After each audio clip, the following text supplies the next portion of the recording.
मंगलाचरण करेंगे। ओम नमः सिद्धेभ्य। जय श्री ओम नमः सिद्धेभ्य। जय श्री ओम नमः सिद्धेभ्य। मंगलम भगवान वीरो मंगलम गौतमो गणे मंगलम कुंद कुंदाद्यो जयंदर्मोस्तु मंगलम। सर्व मंगल मांगल्यम सर्व कल्याण कारकम प्रधानं सर्वधर्माणां जैनं जयतु शासनं। जैनं जयतु शासनं। जैनं जयतु शासनं।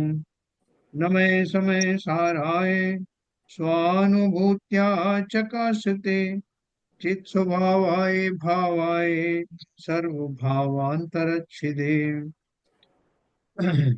अध्यात्म अमृत कलश का सर्व विशुद्ध ज्ञानाधिकार हम लोग आज पढ़ने जा रहे हैं आज से, जिसमें आत्मा का जो वैभव है, संपूर्ण वैभव है, उसका विशेष वर्णन है। आत्मा कैसा दिखता है, आत्मा कैसा लगता है, कैसा लगता होगा। हाँ, क्योंकि हम सब जो है अभी केवल ज्ञान रूपी चक्षु चक्षु हमारे पास तो है नहीं, इसलिए हम उसकी कल्पना, उसके जो स्वरूप बताया है उसके उससे कुछ किंचित कर सकते हैं। तो आज का जो आज से जो शुरू होने वाला अध्याय है वो आत्मा के उस सर्व विशुद्ध स्वरूप का वर्णन करता है।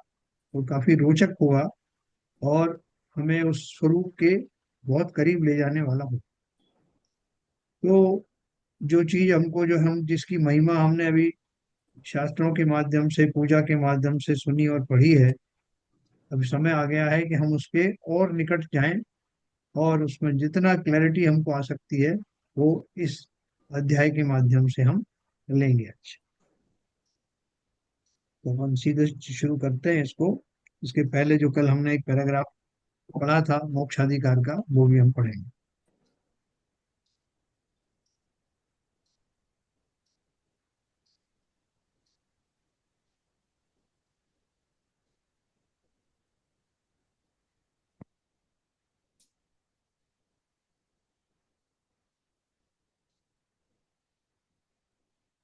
विशुद्ध ज्ञान अधिकारी हमारा था यहाँ से, क्योंकि इसके पहले हमने मोक्षाधिकार में पढ़ा था कि वो सिद्ध आत्माएं जहाँ विराजती हैं वहाँ और भी जीव होते हैं, है ना। कल अपन ने इस पर चर्चा किया था और लोग ये सोच रहे थे कि उस स्थान पर जाते ही आत्माएं निखर जाती हैं, शुद्ध हो जाती हैं, तो वो स्थान की महत्ता है, स्थान के कारण होता है। तो उन्होंने उसका खंडन किया कि स्थान का महत्व नहीं है। प्रश्न पूछा था, स्थान का भी तो यह महत्व है, क्योंकि वे ही पवित्र आत्माएं वहां पहुंचती हैं। समाधान दिया था कि ऐसा नहीं है, वहां तो अंतिम वात वलय है। वायु का एक जीव भी वहां है, निगोद के जीव भी हैं। तब उस स्थान को मात्र मोक्ष स्थान संज्ञा कैसे दी जा सकती है। घोर संसारी निगोदिया भी वहां है और मुक्त जीव भी वहां है। यदि स्थान का महत्व होता तो दोनों की समान अवस्था होती, पर ऐसा नहीं है। निगोदिया अभी अनंत काल तक भी संसार की दुखमय अवस्था भोगेंगे, जबकि मुक्तात्मा संसार परिभ्रमण से छूट गए, है ना। जैसे मैंने कल आपको उदाहरण दिया था ना कि एक व्यक्ति जो है वो राज सिंहासन पर बैठा हुआ है और समस्त भोगादि का आनंद ले रहा है। उसकी आयु भी बहुत लंबी है, 84 लाख पूर्व की आयु है, मान लीजिए आदिनाथ भगवान की थी। तो उनके काल में बहुत सारे सूक्ष्म जीव जो वायुमंडल में रहते हैं, चींटी आदि तो फिर भी बड़े हैं, वो सारे जीव भी उस सिंहासन के आसपास में रह रहे हैं, सिंहासन के ऊपर रह रहे हैं। उससे राजा का वहां रहना बाधित नहीं हो रहा। लेकिन वो जीव, क्या जैसा सुख वो राजा भोग रहा है, क्या वो जीव वहां उस सिंहासन पर रहने वाले वो जीव भी वैसा ही सुख भोगेंगे? नहीं भोगेंगे। इसका अर्थ क्या है कि स्थान विशेष से उनके सुख दुख का कोई रिश्ता नाता नहीं। इसलिए मोक्ष में सिद्ध शिला के ऊपर मुक्त जीव अपना आनंद भोग रहे हैं, और वहां पर, क्योंकि अपन ने पढ़ा कि ये सूक्ष्म निगोदिया जीव और सूक्ष्म स्थावर जीव वहाँ तीनों लोक में ठसाठस भरे हुए हैं। तो वहां भी उनको स्थान जहाँ मिला वहां भी है, लेकिन वो अपनी उन पर्यायों के कारण सिद्धावस्था वाला सुख तो भोग नहीं सकते, भले ही उसी क्षेत्र में रह रहे हैं। इसलिए क्षेत्र विशेष के कारण जीव सुखी हैं ऐसा नहीं। तो क्या दिया उन्होंने, यदि स्थान का महत्व होता तो दोनों की समान अवस्था होती, पर ऐसा नहीं है। निगोदिया अभी अनंत काल तक भी संसार की दुखमय अवस्था भोगेंगे, जबकि मुक्तात्मा संसार परिभ्रमण से छूट गए। जीव की शुद्धावस्था का नाम ही मुक्ति है। जहाँ जीव परिपूर्ण केवल ज्ञान प्राप्त अनंत काल तक उसी परम शुद्धावस्था में ही लीन है, वही मोक्ष है? मोक्ष की परिभाषा उन्होंने कैसे बता दी? क्योंकि दो तरह का मोक्ष अपन बोलते आए ना, भाव मोक्ष और द्रव्य मोक्ष। तो इसलिए वो परिभाषा ऐसी हो जो दोनों पर घटित हो। तो परिभाषा क्या दी, जहाँ जीव परिपूर्ण केवल ज्ञान प्राप्त अनंत काल तक उसी परम शुद्ध अवस्था में ही लीन है, वही मोक्ष है। तो जितने काल तक उनकी शरीर आदि की आयु है, उतने काल तक वो केवल ज्ञानी भले ही संसार में रहते हैं, तब भी उतने काल तक उनकी परम शुद्ध अवस्था यहाँ बनी रहती है। कालांतर में जब उनकी आयु समाप्त होती शरीर की, तो वो सिद्ध शिला के ऊपर जाके विराजित होते हैं बिना शरीर के, और वहां उस परम विशुद्ध अवस्था का आनंद लेते हैं। तो परिभाषा क्या हुई, की शुद्ध उसकी मोक्ष की परिभाषा क्या हुई, जहाँ जीव परिपूर्ण केवल ज्ञान प्राप्त करके अनंत काल तक उस परम शुद्ध अवस्था में लीन हो जाते हैं, वही मोक्ष है ना। तो वो मोक्ष यहाँ भी है, जिन जीवों का भाव मोक्ष हो गया, और उस क्षेत्र में भी है जिसे सिद्धशिला कहते हैं। एक छोटा सा विषय है। हाँ जी। जैसा कि आपने पहले विवेचना में बताया था हाँ। कि सांसारिक जीव जो अ, जैसे स्ट्रीट डॉग और से होते हैं, हाँ। वो सड़क पर रहते हैं, और जो धनवानों के यहाँ पालतू कुत्ते रहते हैं, वो वहाँ हम्म। का सुख भोगते हैं। हाँ। तो वो उसको एनोमली को यहाँ कैसे एनालाइज कर सकते नहीं देखो, वो चीज तो यहाँ मैं ऐसे घटा देता हूँ कि वो कुत्ता चाहे पालतू पालतू हो, चाहे वो विशेष डॉग हो जिसको कि एयर कंडीशन में रखा जाता है, कार में बिठाला जाता है, लेकिन फिर भी जो मनुष्य उस कार में आनंद ले रहा है, वो डॉग किसी भी जाति का क्यों ना हो, उस आनंद का भोग तो वो नहीं कर सकता। हाँ, स्ट्रीट डॉग के मुकाबले में वो जरूर सुखी है, लेकिन मनुष्य जो जिस तरह का सुख आनंद ले रहा है, वैसा तो वो स्पेशल डॉग भी ले नहीं सकता। हैं? नहीं, उसी वो तरह से। भले ही वो उस लेवल का नहीं ले सकता है, हाँ। मगर उससे तो बेटर सुख भोग रहा है ना। हाँ, तो वही मैं ए- वही आगे बता रहा हूँ आपको कि ठीक उसी प्रकार से जो केवल ज्ञान को प्राप्त हुए जीव हैं, वो चाहे यहाँ रहें या सिद्ध शिला पर रहें, जो आनंद को वो भोग रहे हैं, वो आनंद का भोग संसार में रहने वाले चक्रवर्ती आदि नहीं भोग सकते।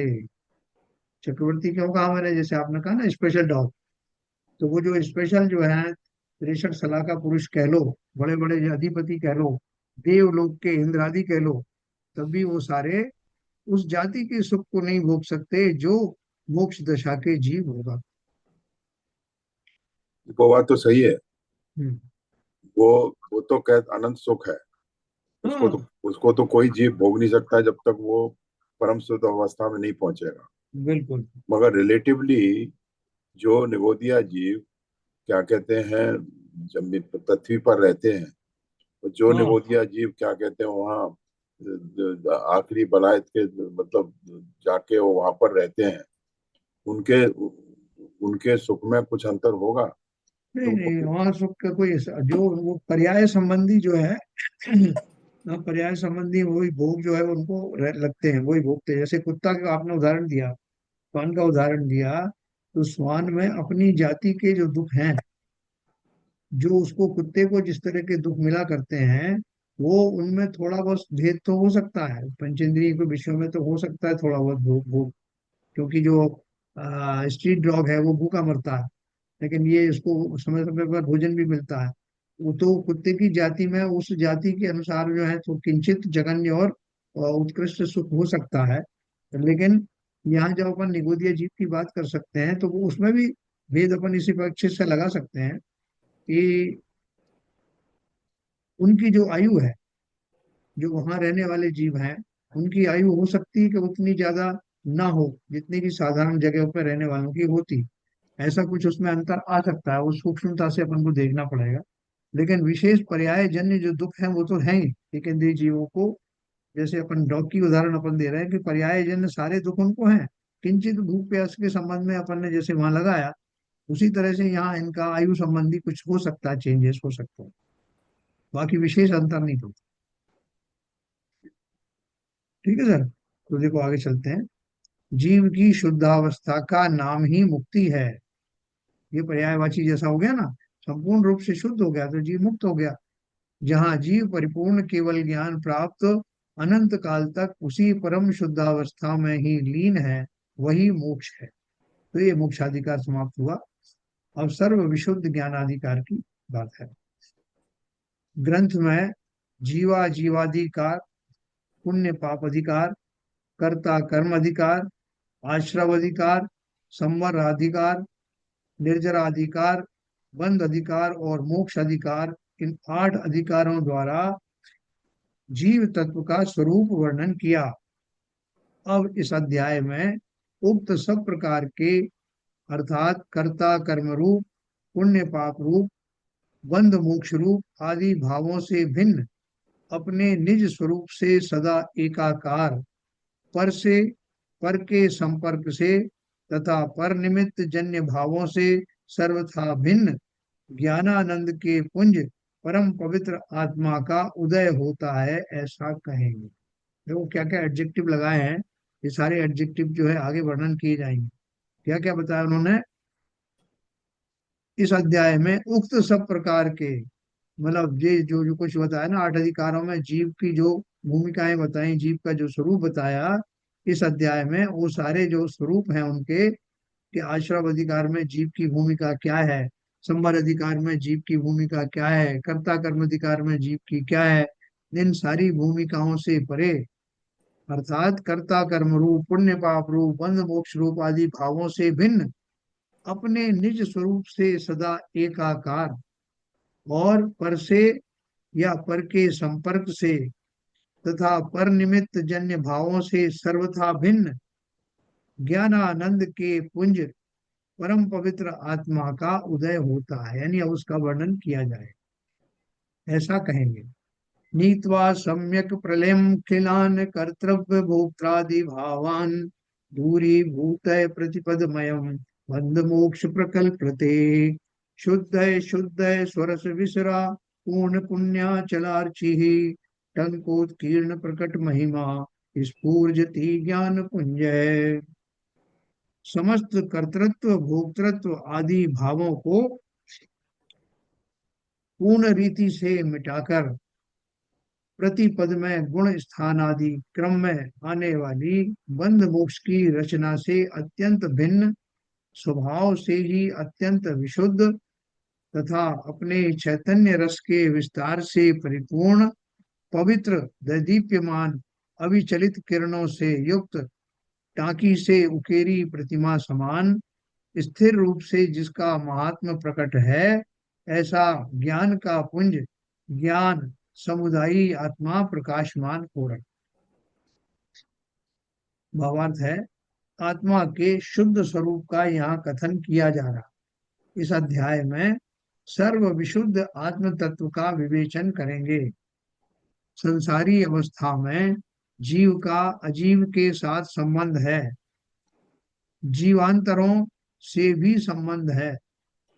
अपने अज्ञान से यह उनका अपने को कर्ता भोक्ता मानता है। एक संसारी अवस्था का एक शॉर्ट में उन्होंने दिया। संसारी अवस्था में जीव का अजीव के साथ संबंध है, जीवांतरों से भी संबंध है, मतलब अपने अलावा दूसरे जीवों से भी संबंध है। अपने अज्ञान से यह उनका अपने को कर्ता भोक्ता मानता है। पुण्य पाप परिणाम करता है, उससे कर्मों का आश्रव व बंध होता है। ज्ञानी उस बंध को दूर करके संवर निर्जरा व मोक्ष को भी प्राप्त करता है। तथापि आचार्य कहते हैं कि ऐसी विविध अवस्थाएं जिस जीव की हो रही हैं, वह स्वयं कैसा है, इस एक प्रश्न का समाधान करते हैं। जैसे अपन कहते हैं कि भाई साहब वो एक जीव आता, हमने उसको रंगमंच पर देखा। वो रंगमंच पर तरह तरह के कपड़े बदल करके आता है। कभी वो जो है वो स्त्री बन जाता है, कभी जो है वो बच्चा बन जाता है, कभी वो राजा बन जाता है, कभी भिखारी बन जाता है। लेकिन हम चाहते हैं कि उस व्यक्ति को अलग से दिखाओ तो सही, उसको इंट्रोड्यूस तो करो कि वो कौन व्यक्ति है, उसके साधारण रूप में दिखाओ उसको। ऐसी हमारी जिज्ञासा होती है। तो यहाँ क्या बोल रहे हैं, वह स्वयं कैसा है इस एक प्रश्न का समाधान करो। संसारी अवस्था या मुक्त अवस्था, देखो बहुत एक ये रोचक बात आने वाली है। हम ऊपर ले लीजिए। हमको, हाँ हमको और आपको सबको जो है ना ये एक कहना चाहिए क्या कि एक जिज्ञासा जैसी हो रही है कि वो आत्मा आखिर में दिखता कैसा। जिसकी इतनी कथाएं आपने बताई कि वो इस तरह के रूप धारण करता है, इतना इतना वो जो बनता है, ऐसे ऐसे भाव करता है, ऐसे ऐसे दुख पाता है, सुख पाता है, पर्याय धारण करता है। तो आप तो वो आत्मा दिखा दो हमको, तो कौन है आत्मा, कैसी है। तो वो उसको उन्होंने प्रयत्न किया है आचार्य ने कि जिससे हमको ज्यादा से ज्यादा उसके बारे में क्लैरिटी दिख दे सके। तो वो कैसा है इस एक प्रश्न का समाधान करते हैं। संसारी अवस्था या मुक्त अवस्था दोनों अवस्थाएं तो कर्म के क्रमशः संयोग तथा वियोग जनित अवस्थाएं हैं। क्या अंतर है संसारी अवस्था और मुक्त अवस्था में? कि एक जो है संयोगों से भरी हुई अवस्था है। काय का संयोग है? जीवों का संयोग है, अजीवों का संयोग है, कर्म का संयोग है, नो कर्मों का संयोग है, भाव कर्मों का संयोग, इतने सारे संयोग हैं। इन सब संयोगों से भरा हुआ जो जीव है उसकी वो संसारी अवस्था कही जाती है। अब वियोगी दशा कौन सी है? वियोग जनित अवस्था है जिसमें ये सब कुछ नहीं है। इन सब संयोगों से रहित होने वाली जो अवस्था है वही वियोगी अवस्था है और वही मुक्त अवस्था है। वियोग जनित अवस्थाएं पर जिस जीव की ऐसी दशाएं होती हैं उसे यदि दृष्टि से संयोग वियोग को भिन्न करके देखें तो वह जीव कैसा दृष्टि पथ में आवेगा, इसकी चर्चा यहाँ की गई है ना। जैसे मैंने आपको उस नाटक में भाग लेने वाले इस कलाकार के बारे में बताया कि लोग बहुत जानना चाहते हैं कि वो बहुरूपिया जो अलग अलग मेकअप करके अलग अलग पोशाक बदल करके नए नए रूप ले आता है, राजा बन जाता है, उसका एक बेसिक इंट्रोडक्शन तो कराओ जिसमें वो किसी भूमिका में ना हो करके अपने ओरिजिनल रूप में हो। हमारी जिज्ञासा हो जाती है इतना बढ़िया उसने काम किया है, हम जानना चाहते हैं उसका जो ओरिजिनल चीज है वो दिखाओ। तो अभी वही दिखा रहे हैं। क्या बोल रहे हैं, वह जीव कैसा दृष्टि पथ में आवेगा इसकी चर्चा यहाँ की गई है। इस दृष्टि से देखें तो ज्ञात होगा कि जीव शुद्ध है पर संयोग और संयोग जनित भावों से दूर है। कर्तृत्व भोक्तृत्व का कोई विकल्प नहीं है। पुण्य पाप आश्रम आदि संपूर्ण दशाएं कर्म संयोग की हैं, अतः इनसे भी वह दूर है ना। जितनी भी अवस्थाएं थी, जैसे पुण्य के संयोग में जीव कोई राजा बन जाता है, चक्रवर्ती बन जाता है, पुण्य के उदय के अभाव में रंक बन जाता है। तो ये सारी अवस्थाएं कर्म संयोग की थी, वो कर्म संयोग से अलग हो गया है अब वो जीव जो जिसको दिखाने वाले हैं, अतः इनसे भी वह दूर है। जीव केवल मात्र अपने असाधारण गुण चैतन्य का धनी है। वह अनादि से अनंत काल तक सदा एक रूप रहता है। और उन्होंने क्या किया कि वो जो नाटक में जो काम कर रहा था उस व्यक्ति को स्टेज पर बुलाया। तब दर्शकों ने डिमांड की कि साहब हमको उस व्यक्ति को उससे इंट्रोड्यूस कराओ जो इतने रोल लेकर के काम कर रहा था। तो पब्लिक की डिमांड पर उसको बुलाया गया और उसको अत्यंत साधारण वस्त्रों में उसको खड़ा करके और उसको बिना किसी मेकअप के दिखाया गया कि ये है वो व्यक्ति है। जीव केवल मात्र अपने, और वो कैसा था वो व्यक्ति, उसका माथा चमक रहा था, उसमें असाधारण प्रतिभा थी और संतुष्टि के भाव उसके चेहरे पर झलक रहे थे और वो सबका अभिवादन करके वहां खड़ा हुआ। और लोग उसे देख करके पुलकित हो रहे थे, वो सारे रोल भूल गए कि इसने क्या क्या रोल अदा किए हैं। रोल की महिमा नहीं आ रही है, महिमा उस व्यक्ति की आ रही है जो उन रोलों को अदा कर रहा था। ठीक उसी प्रकार से अब सारा पाठकगण या श्रोतागण या दर्शकगण टकटकी लगाए उस आत्मा को निहारने के लिए व्याकुल हैं, जिसकी चर्चा आचार्य देव यहाँ पर कर। जीव केवल मात्र अपने असाधारण गुण चैतन्य का धनी है। वह अनादि से अनंत काल तक सदा एक रूप रहता है। ऐसा एक रूप कैसे रहता है? हम तो देख रहे हैं कि कितने कालों में 84 लाख योनियों में घूम आया, वो कहाँ कहाँ नहीं गया, निगोद दिया, जीव बना। आप बोल रहे हैं अनादि से अनंत काल तक सदा एक रूप रहता। बोले हाँ, पर्याय दृष्टि दूर कर उस द्रव्य का स्वरूप देखें तो आत्मा अपने उस चैतन्य रस से सदा परिपूर्ण है। उसकी महिमा ही सर्वोपरि है। वह अपने अचल ज्ञान सूर्य की किरणों से स्वयं प्रकाशमान है। एक कमरे के अंदर में बहुत सारे ऑब्जेक्ट रखे हुए थे, तो अंधेरा था, कुछ दिखाई नहीं दे रहा। तो यहाँ से टॉर्च लेके एक गया। उसने सोचा कि टॉर्च को मैं अंदर जाते ही जला दूंगा, जिससे मुझे वो वस्तुएं दिखाई दे जाए। उसने जो टॉर्च हाथ में रखी, जलाई नहीं। और जैसे ही वो अंदर कमरे में गया तो उसने देखा कि एक ऑब्जेक्ट जो है अपने आप चमक रहा था, बिना किसी प्रकाश के स्वयं प्रकाशित था। उसकी रोशनी इतनी काफी थी जिसमें वो ऑब्जेक्ट अपने आप में पूरी तरह उभर करके सामने आया। वो कौन सा द्रव्य था? वही जीव द्रव्य था। क्या बताया उसको? वह अपने अचल ज्ञान सूर्य की किरणों से स्वयं प्रकाशमान है। वह उसे देखने के लिए टॉर्च की जरूरत नहीं। टंकोत किरण है। टंकोत किरण मतलब एक एक उसका अवयव बिल्कुल सहज रूप में जैसा होना चाहिए वैसा ही अंकित था। यह शब्द दो अर्थों में आता है।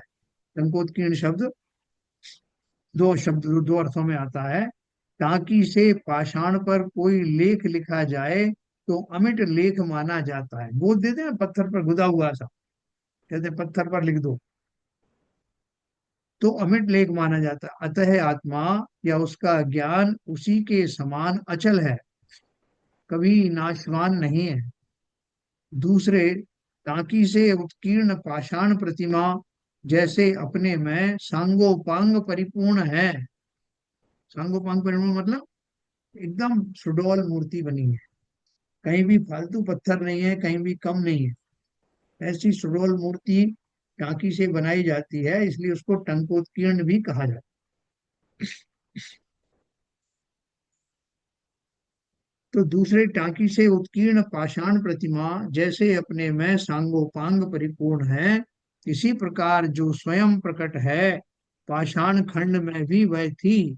उस पाषाण खंड में देखो, उन्होंने एक आपको छोटी सी बात छुपा के बताई है। क्या बोल रहे हैं?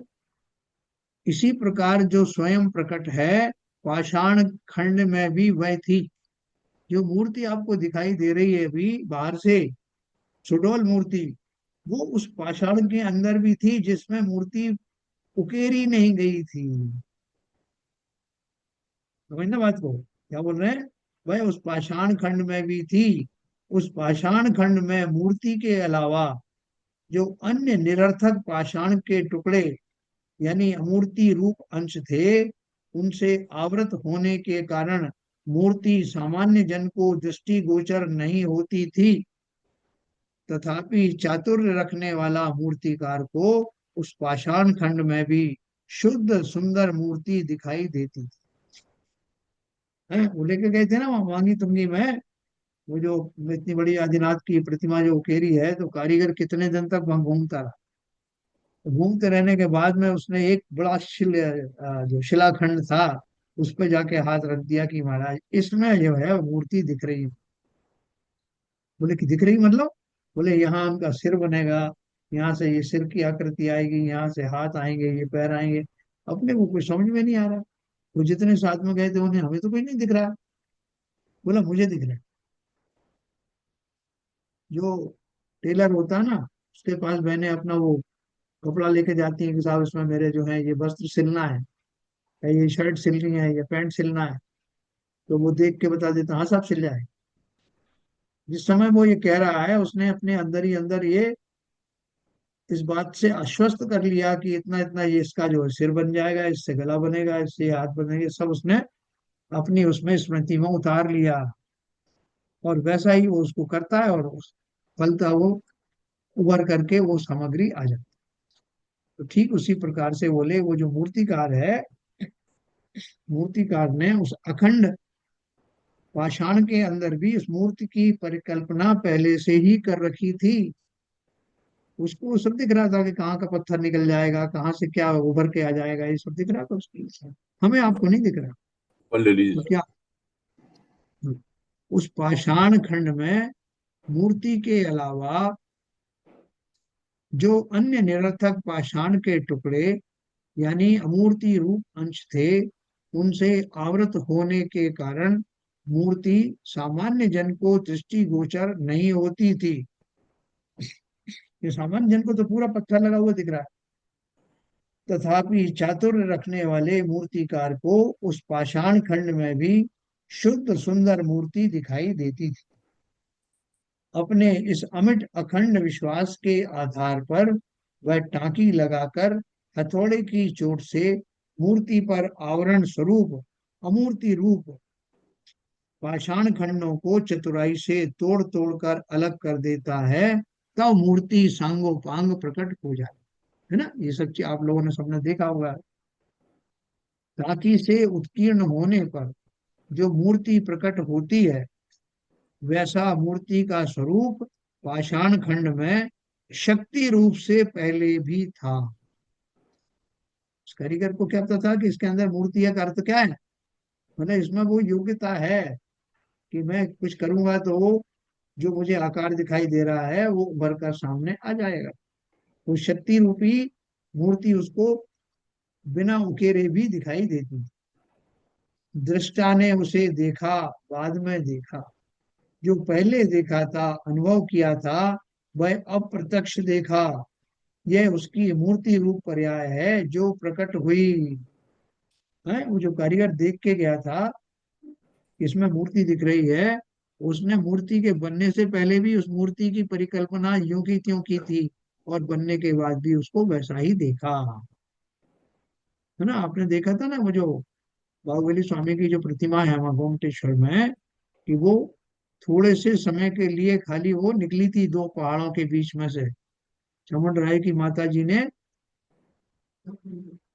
सपना देखा थे, उन्होंने विनती करी थी भगवान से, तो देवों ने उनकी जो है वो रखने के लिए प्रतिज्ञा को, तो दो पहाड़ के बीच में वो दब गई थी ओरिजिनल मूर्ति। तो चमन राय की माता जी ने बहुत साधना करी कि मुझे वो मूर्ति के दर्शन एक बार हो जाए।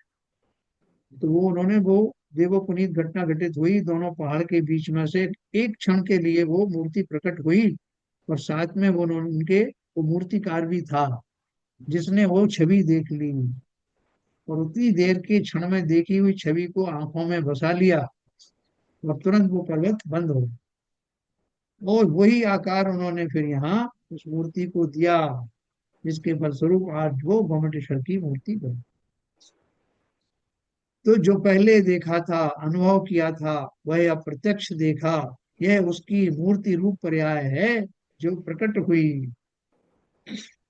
है ना, समझना ये कहाँ लेके जा रहे हैं इस बात से। इसी प्रकार विशुद्ध आत्मा अपने स्वरूप से संसारी दशा में भी थी। ये जो मेरी मूर्ति है, जो अब सिद्धालय में विराजमान हो गई है, ये तो संसारी अवस्था में भी थी। अरे क्या बात कर रहे हो आप? बोले न केवल संसारी अवस्था में, और स्पेसिफिक बताऊं तो निगोदिया अवस्था में भी थी। बोले अरे आप तो बहुत ज्यादा लंबी चौड़ी हाँक रहे हो, ऐसे कैसे हो सकता है। बोल रहे हैं इसी प्रकार विशुद्ध आत्मा अपने स्वरूप से संसारी दशा में भी थी। दृष्टा ने द्रव्य दृष्टि से उसे देखा, और अज्ञान आदि दूर कर उसे ही प्रकट किया है। यह भी टंकोत्कीर्ण का दूसरा अर्थ है। उसको देख के तो केवल ज्ञानी ने कहा करे भगवान आत्माओं, अरे भूली आत्माओं, क्यों कहा उन्होंने? उन्हें दिख रहा है कि ये जो जीव इस पर्याय में है, इस पर्याय के बावजूद भी इसमें पूर्ण रूप से शुद्ध और सिद्ध होने की सामर्थ्य विद्यमान है। केवल ज्ञानी को दिख रहा है। और हमारे यहाँ दूसरे जो संप्रदाय हैं, उन्होंने भी बोलते हैं ना, बड़े प्रेम से मिलना सबसे, दुनिया में इंसान रे, क्या जाने किस वेश में बाबा, मिल जाए भगवान। तो इसी अपेक्षा से कहा गया, किसी वेश में हो सकता हूं मैं, किसी भी वेश में, ये भगवान आत्मा मैं ही हूँ। सारांश यह है कि आत्मा भी अपने पवित्र ज्ञान पुंज स्वरूप अनादि से है, अनंत काल तक रहेगी। बोले ये तो अपने बात कुछ जम नहीं रही। कहाँ वो निगोदिया जीव का सूक्ष्म शरीर, और कहाँ वो पुरुषाकार में बैठी हुई वो आत्मा सिद्धालय में। और आप बोल रहे हैं कि उस निगोदिया जीव के अंदर भी वही आत्मा विद्यमान है, और केवल ज्ञानी को आज भी दिखाई दे रही है कि ये सिद्धों के समान आत्मा है, वैसी ही आत्मा है जैसी और सबकी होती है, इसमें कोई अंतर। तो क्या पर्याय, इसमें क्या फर्क पड़ा?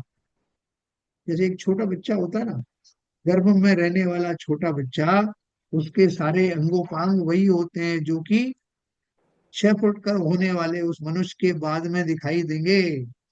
वो सारे उसके अंगोपांग पूर्ण हैं, और भले ही छोटे मिनिचराइज फॉर्म में हैं, लेकिन है संपूर्ण अंगोपांग। ठीक उसी प्रकार से निगोदिया जीव के सूक्ष्म शरीर में रहने वाला आत्मद्रव्य भी उतना ही संपूर्ण है जितना कि सिद्ध लोक में विराजमान जीवों के हो। अभी आपको महिमा बताई जा रही है उसकी, जीवात्मा की।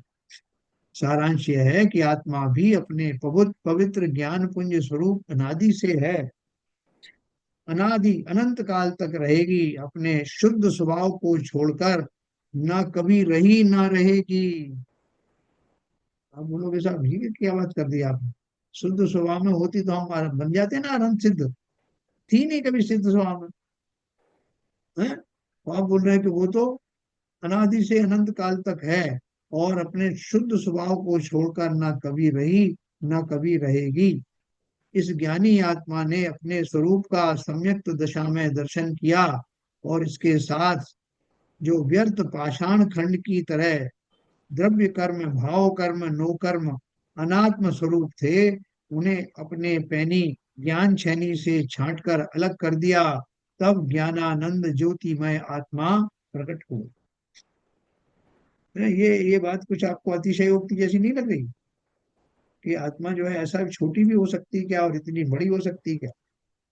ये अतिशयोक्ति तो नहीं है सर। हाँ। तो हम अच्छी तरह विवेचन कर चुके हैं पिछले अध्यायों में। हाँ। आत्मा तो क्या कहते हैं, कहीं भी रह सकती है,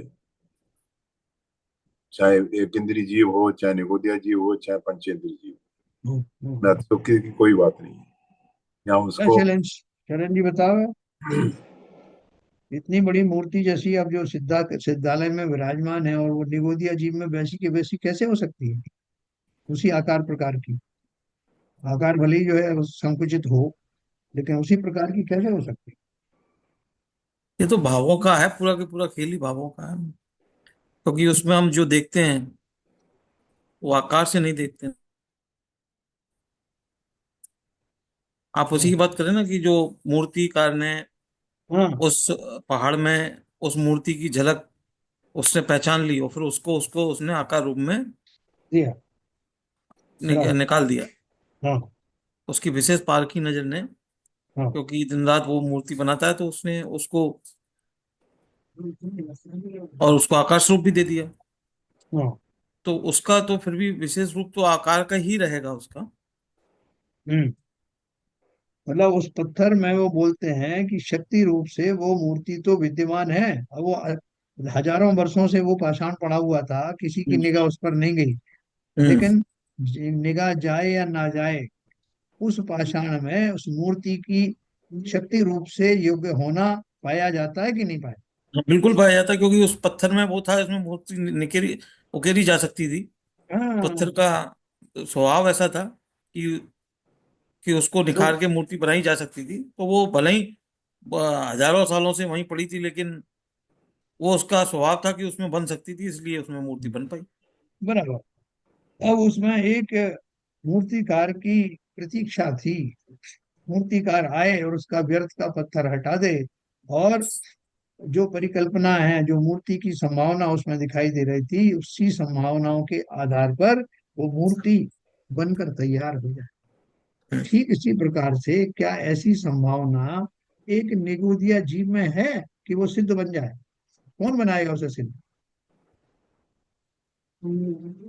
वो निगोदिया जीव तो भी आत्मा ही है ना, वो भी हाँ, तो आत्मा है, तो आत्मा। आत्मा का स्वभाव है। तो हम्म। आत्मा का स्वभाव है उसमें, उसको मतलब यदि उसमें से राग द्वेष और जो अपने सब निकल जाए, दूर हो जाए, वो उसको शुद्ध आत्मा आ जाए, तो वो आ, सिद्ध हम्म। बन जाएगी। क्या विपुल जी, कोई कारीगर बुलाया जाए कहीं से जो स्पेशलिस्ट हो थोड़ा निगोदिया जीवों में से निकाल निकाल के शुद्ध आत्मा बनाने में? अगर ये प्रश्न तो काफी ओपन है, क्योंकि निगोदिया जीव को इतना ज्ञान का ऑप्शन तो होता नहीं कि कुछ बहुत ज्यादा प्रयास कर पाए। हम्म।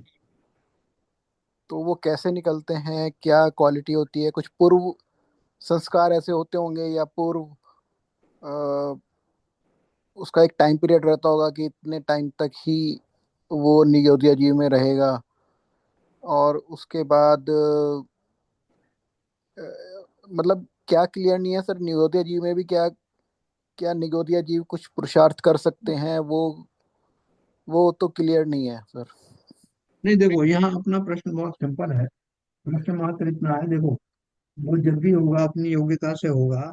वो कारीगर, एक तो पहली बात वो जीव स्वयं है ना, जैसा कि अभी अपन ने पढ़ा कि वो अपने कर्म नो कर्म आदि से उनसे पीछा वही छुड़ा सकता है जीव अपने पुरुषार्थ से, वो पुरुषार्थ जब भी हो।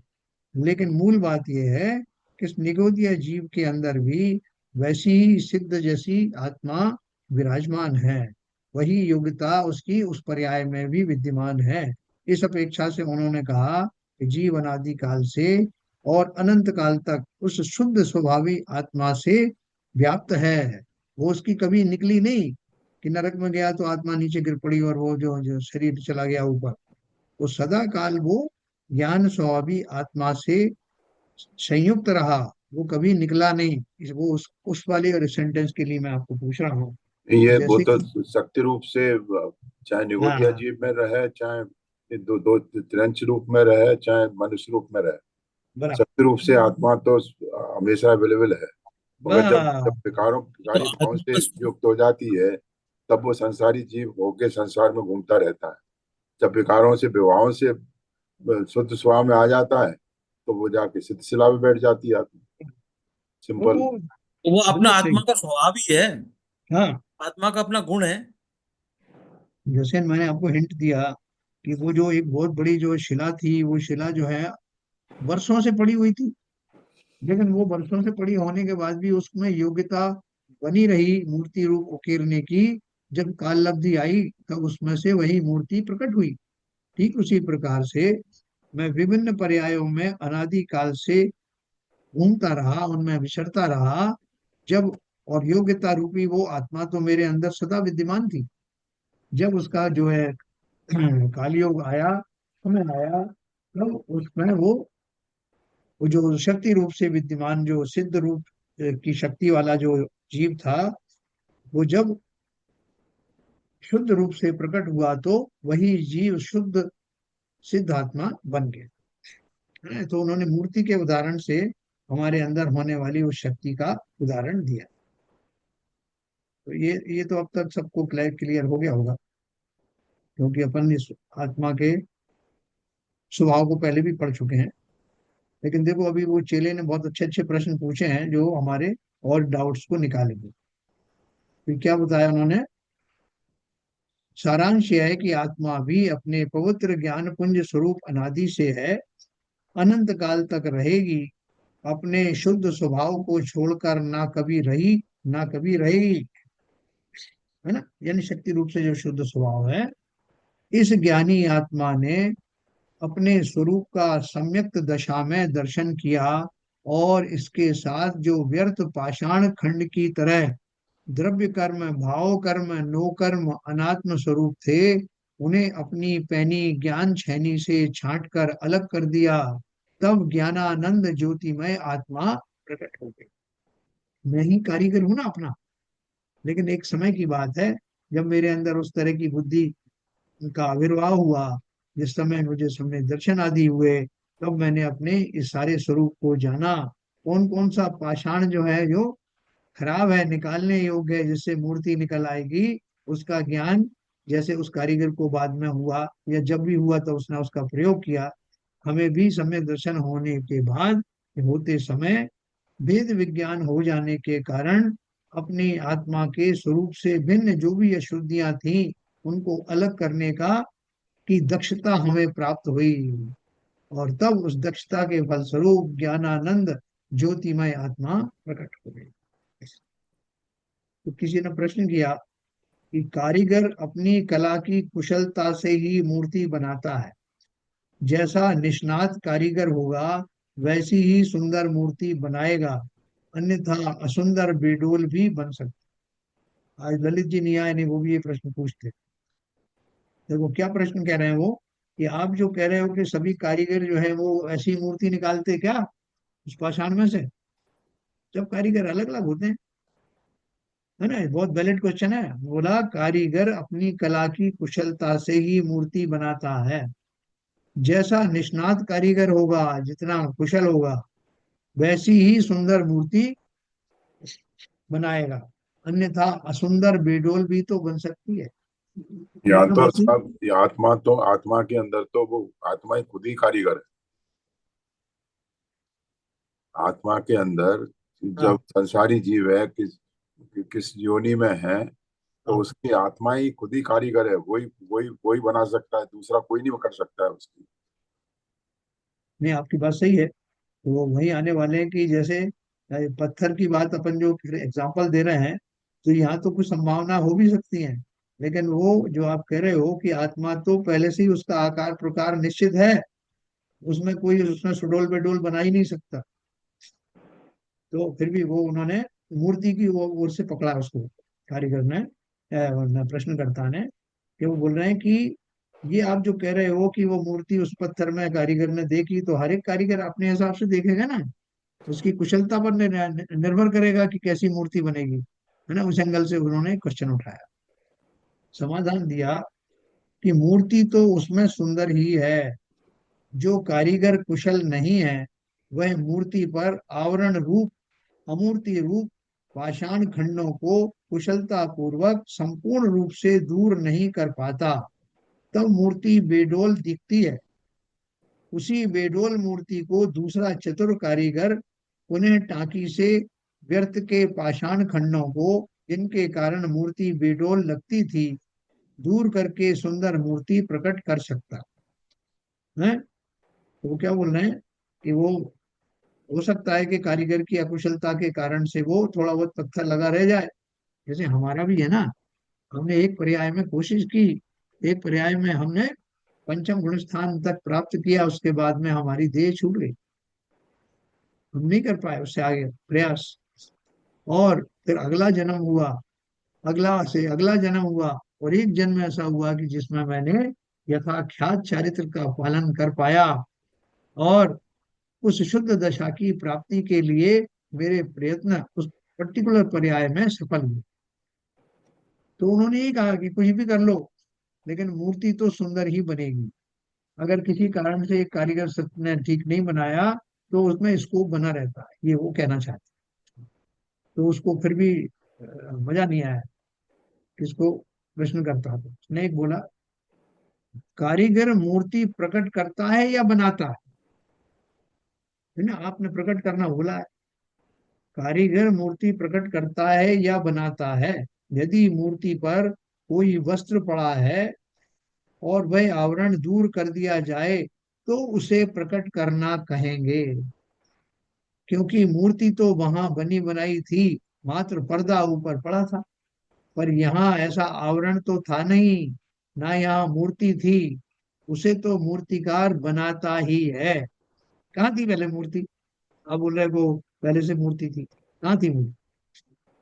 लोक में उसे इसी से मूर्तिकार अर्थात मूर्ति को करने वाला कहते हैं।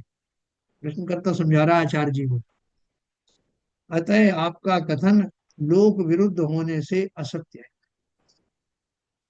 हाँ?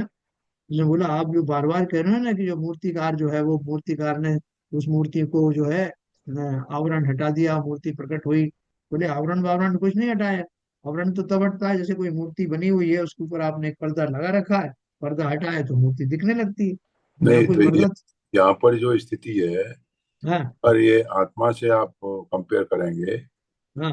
तो ये भाव रूप और द्रव्य रूप क्या है। जब उस मूर्तिकार ने उसमें मूर्ति को देखा हाँ। तो भाव रूप में देखा, और जब उसको मूर्ति को उसको टाका तो उसने हाँ। द्रव्य रूप में टाक के दिया। तो ये इसका विवेचन होना चाहिए।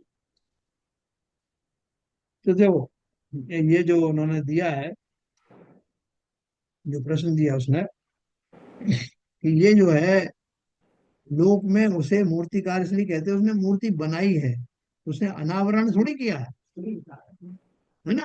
तो वो कह रहे हैं कि ये सब जो आप थ्योरी बता रहे हो कि उसको मूर्ति पहले से दिख रही थी और उसने उसका खाली अनावरण किया, अनावरण का आएगा नए ढंग से उसने छेनी हथौड़े लेकर के उसमें टाका है उसको, इसीलिए उसका नाम मूर्तिकार है। इसलिए आप जो बात कर रहे हो वो गलत है, और इसलिए अशुद्ध असत्य है।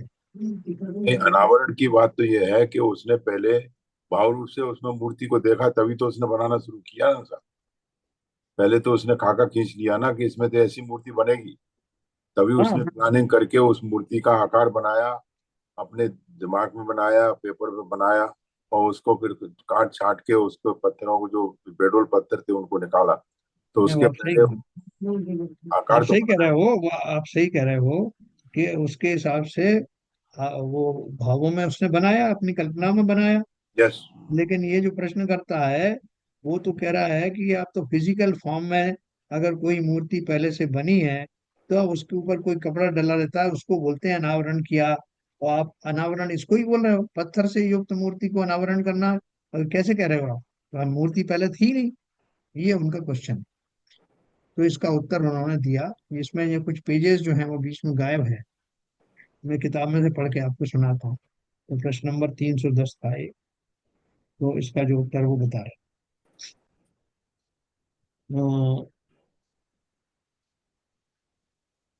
हाँ, जो लोक विरुद्ध हो वह असत्य ही हो ऐसा कोई नियम नहीं है। इन्होंने प्रश्न क्या किया है? आपका कथन लोक विरुद्ध होने से असत्य है। तो उत्तर दिया है, जो लोक विरुद्ध हो वह असत्य ही हो ऐसा कोई नियम नहीं है। मोक्ष और मोक्ष मार्ग लोक और लोक मार्ग के विरुद्ध है, पर वह असत्य नहीं है, वही एकमात्र सत्य है। तो बोल रहे हैं कि कोई चीज अगर विरुद्ध है, किसी एक कथन के विरुद्ध है, तो वो असत्य हो, या जरूरी नहीं। जैसे मोक्ष और मोक्ष मार्ग लोक और लोक मार्ग के विरुद्ध हैं। है? तो जो जो मोक्ष है वो संसार नहीं है, जो संसार है वो मोक्ष नहीं है। दोनों एक दूसरे के विरोधी हैं, लेकिन दोनों हैं, दोनों एग्जिस्ट करते हैं। इसलिए कोई विरुद्ध होने वाली वस्तुएं का एग्जिस्टेंस ना हो ऐसा नहीं है। जो जो नित्य है वो अनित्य भी है। दोनों इसके विरोधाभासी, लेकिन दोनों हैं। अंधकार और प्रकाश एक दूसरे के विरुद्ध हैं, लेकिन दोनों हैं कि नहीं है। तो उन्होंने इसको असत्य कहने से मना किया।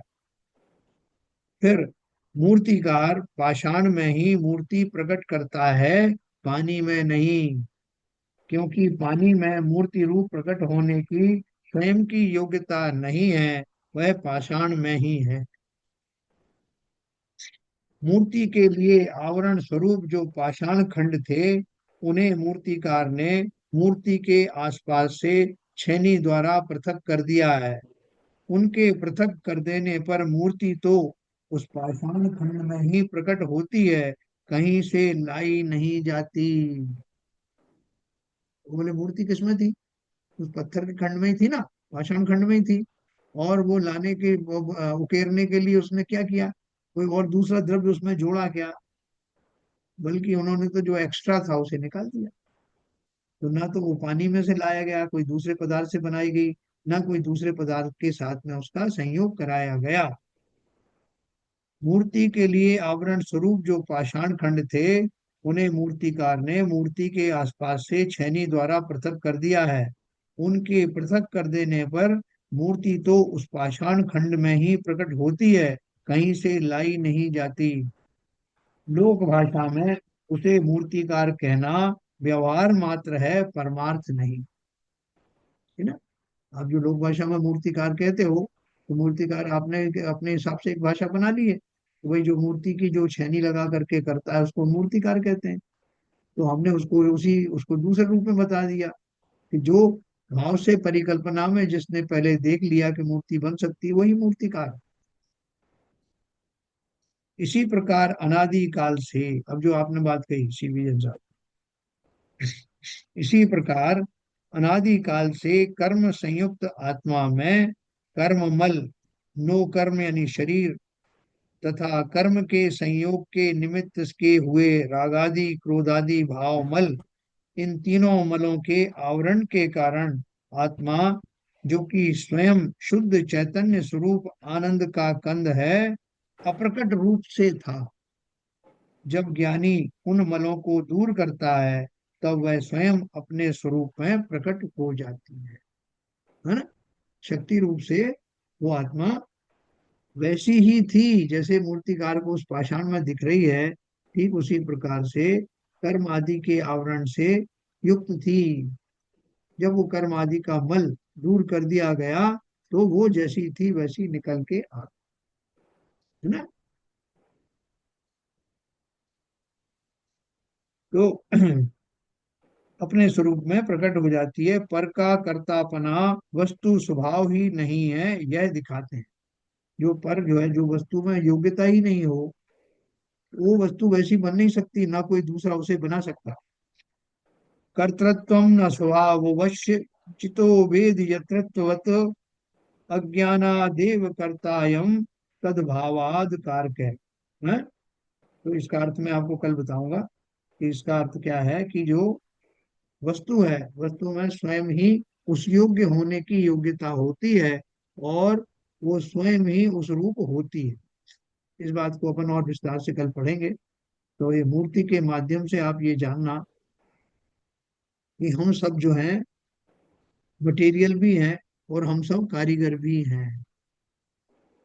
हम सब में वो ऐसी होने की योग्यता भी है, और उस योग्यता का भली प्रकार से पालन करके अपने को शुद्ध स्वरूप में ले जाने की कला भी हमें ही आती है। हमें ही उस कला का उपयोग करके एक दिन शुद्ध रूप में निखर कर आएंगे।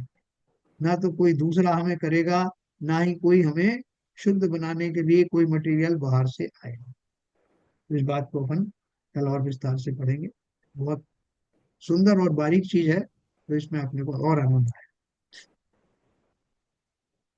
ठीक है सर, कोई प्रश्न तो नहीं किसी का?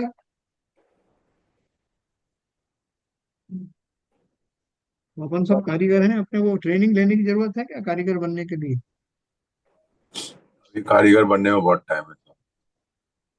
नहीं तो सर, ट्रेनिंग, रट तो लिया, हम कारीगर तो वैसे बन गए, रट लिया हमने, लेकिन हाँ, अंदर वो भाव में वह कारीगरी आई नहीं है, वो कला आई नहीं है जो हाँ, हमको डिटेच कर पाए संसारी भावों से।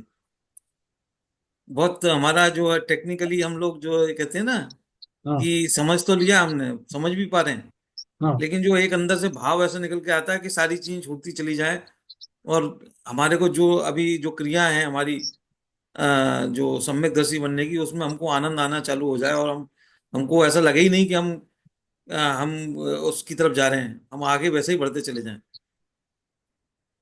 तो सर आएगा अपना वो वो समय। शुद्ध स्वरूप का दर्शन नहीं हो रहा, जिस दिन दर्शन हो जाएगा उस दिन तो मैं छेनी लेके अपने आप चालू हो जाऊंगा। बराबर। देखो अभी तो हम कैसे कर रहे हैं कि वो जो सिखाया था ना उन्होंने, बहुत सारे जो चिड़ियों को सिखाया था कि देखो एक शिकारी आएगा, जाल बिछाएगा, दाना फेंकेगा, जाल बिछाएगा, तुम उसमें फंस मत जाना। तो वो उन्होंने सबने रट लिया था, और सही समय पे वो आया, शिकारी आया, उसने जाल बिछाया, दाना भी फैलाया, और सारी चिड़ियाएं यही कहती रही, शिकारी आएगा, जाल बिछाएगा, तुम उसमें फंसना मत। और वो सारे फंस गए। तो कहने का तात्पर्य क्या है, अभी हम इस स्टेज तक आ गए, हमसे कोई पूछे कि भैया तुम कौन हो, हम बता देंगे हम कारीगर हैं। हम कौन है, कारीगर हैं, क्या क्या योग्यताएं हैं कि हम अपने अंदर की जो कर्म नो कर्म है उनको दूर करके अपने शुद्ध रूप में आ सकते हैं, ऐसा सब स्टेटमेंट हम देने वाले हैं। लेकिन अभी कहाँ, हमारी दिल्ली दूर है कि नहीं है, इस स्टेटमेंट को हम भली प्रकार से कैसे लागू करें कि वास्तव में ये कार्यान्वयन हो जाए, है ना। ये इस युक्ति को हमको करना है। आप सबने ठीक ठीक बताया। कल अपन इसको, और ये अच्छा चैप्टर है, लास्ट चैप्टर, लास्ट वर्ड 1, इसको अपन पढ़ेंगे अच्छे से। चलिए, जिनवाणी स्तुति करेंगे संजय प्रकाश।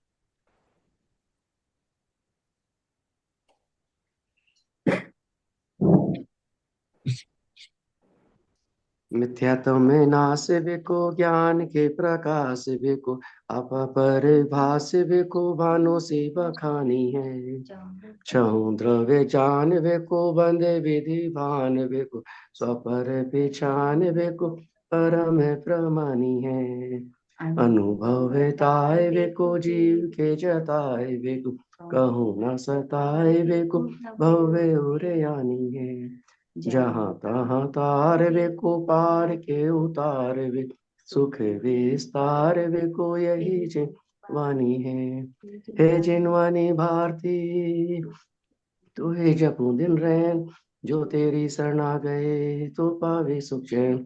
जा वाणी के ज्ञान से सूझे लोकालोक, सो वाणी मस्तक धरूं सदा देते दो, सदा देते दो। जिनवाणी माता की जय। जय।